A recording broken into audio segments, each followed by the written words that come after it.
I've said it before, I'll say it again, and probably keep saying it till I'm blue in the face, but to succeed on Etsy, you need one thing above all else. What is it? Beautiful product photos. Yes, you need excellent, lovely, bright, fun, appealing, enticing product photos, because the product photos are what will make all of the difference when it comes to succeeding on the platform.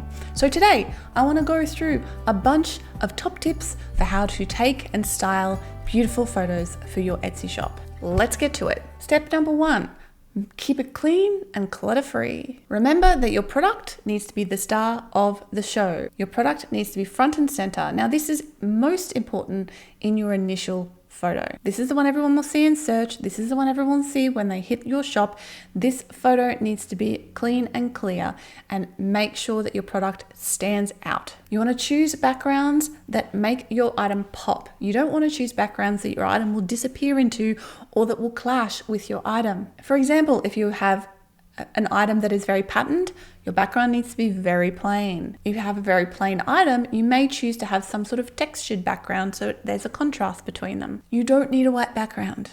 You can choose something else. In fact, I'm a fan of always choosing something else because I find white backgrounds really boring and they don't give me a feel for what your shop is about. Etsy should be about handmade, uniqueness. And one way to signal this is by having a beautiful, unique background or set of backgrounds that makes your shop branded and stand out from the crowd, stand out amongst all those boring white backgrounds. So you can have multiple different backgrounds, but they must create a unified feel for your shop and they must show off your product to its best. And always remember that your background also will signal your brand to your customers. Choose a background that signals what your brand is about. For example, in my shop, I have a lot of wood backgrounds because I have an eco element to my shop and I want that sort of eco-natural part of my branding to be signaled. Number 2 is use natural light wherever possible. And if you can't use natural light, make sure to use beautiful, bright, white light that is diffuse, not direct. For example, right now around me, I have a window over here,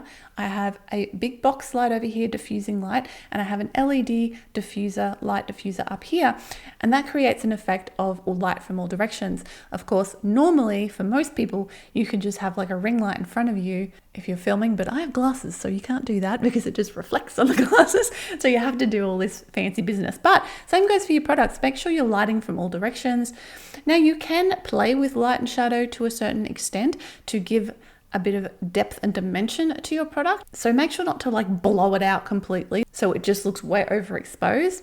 So that's why natural light's really nice, because you tend to get that soft, natural look to the light that usually shows up things true to color and really beautifully. Just avoid harsh shadows. Don't photograph in like bright direct sunlight or bright direct light from one source. You might shoot on a cloudy day or by a window that's not getting direct sunlight. Those are both great options. The next step is to choose the right props. Now, I'm not a huge fan of having any props in your main photo. I mean, it depends on what your product is. Like my product, jewelry, I just realized I didn't put on all my rings before I started filming like I normally do. I did a workout this morning and took them all off except my wedding ring. So, you know, my jewelry is quite simple and straightforward. And I don't want to distract from my product by having to props in the picture. So if you look at my shop, pretty much all of my main photos are literally just the product and the background. This won't necessarily be the same for everybody. You might have a product that works really well with some sort of prop around it because of what it is. But generally speaking, just always remember the rule.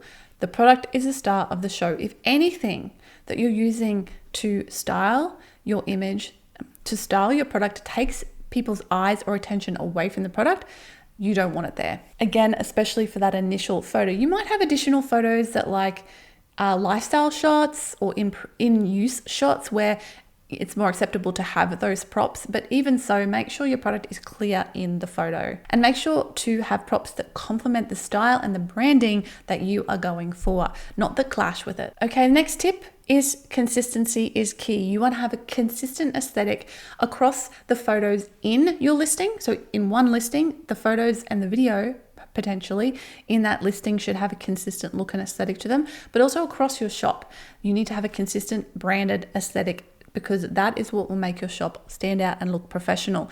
Again, remember, that doesn't mean all your backgrounds need to be exactly the same, but they need to complement each other. The next tip is to show different angles and details of your product. Don't just take one shot or two shots showing it straight on, boring, okay? Take it from different angles. Play around with angles, play around with lighting, play around with positioning. If you have an item of clothing, take a photo from the front, take a photo from the back, take a photo from the side, do a video of the model moving with it. That's always awesome. If you have a bag, take a photo from the front, the side, show us what it looks like inside the bag. All of those sorts of things. Make sure that you are showing those angles and details. If you have a product that has like special small details, take a close-up shot and show us what they are. You're basically trying to replicate what somebody would see in real life as much as you can through photography. The next one is to show your product in use. Make sure you have a photo, ideally, that demonstrates what that product looks like in the real world. Like earrings being worn, rings being worn, clothes being worn by a model. Ideally, if you are selling clothes, try to get them photographed on a model. Cushions on a couch, a bedspread on a bed, a mug being held or in the kitchen. So show your product in use, give people an idea, draw them into the story of that product and show them what it might look like in their world. Make sure to maintain image quality and resolution. Make sure you are not getting blurry photos. Make sure, another point that I forgot to mention earlier is make sure you have clean backgrounds. Don't have messy, dirty backgrounds, especially if you have small products. It's really important to keep your background super clean and crisp and clear. Make sure your photos are all high resolution. Make sure they're not blurry. You may need to use a tripod for this. I prefer to photograph freehand because I like to move around and get lots of different angles.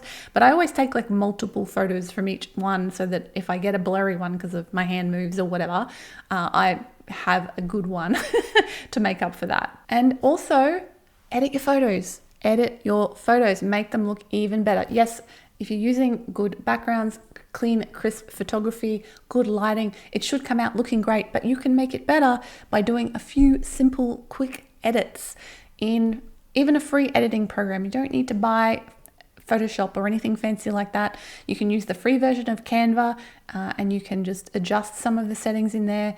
Start small, adjust like the highlight or the shadows or bring up the vibrancy or something like that, and just make sure that your product really pops off the screen without going too far and like overexposing or changing the colors so that they're not true to life. You got to find that balance. And finally, of course, keep iterating, keep experimenting, keep trying new things with your photography, and you will get better and better over time. Most of us who come into this are not professional photographers, but these days, honestly, most of us take photos all the time because we've got our phones with us. We are more comfortable taking photos. We probably have a better idea of just general composition and things like that. There are some simple rules you can follow, like the rule of thirds, for example. But basically, take multiple photos, play around with it, move things around, and then when you get to the editing stage, you can cull your photos down and pick out the best ones. I always have way more photos than I need when it comes to my product photography, and I pick out the best of the bunch. Experiment with your lighting, your props, your backgrounds until you find the perfect combination for your product and your shop. Now, speaking of editing, as I did a minute ago, if you would like some help and some guidance and for me to show you exactly how to go through and edit and do some basic edits to your product photos, I have a video right here that will show you how to do that, and it shows you how to remove backgrounds in Canva. You do need the pro version, but you don't need the pro version to do the editing I'm going to show you. So go check that one out next. Hope you found this one useful. If you did, remember to give me a thumbs up and subscribe so you don't miss any future videos on how to have a thriving and profitable handmade business. Thank you so much for watching today. My name's Jess. I'll catch you in the next video, maybe this one. Bye for now.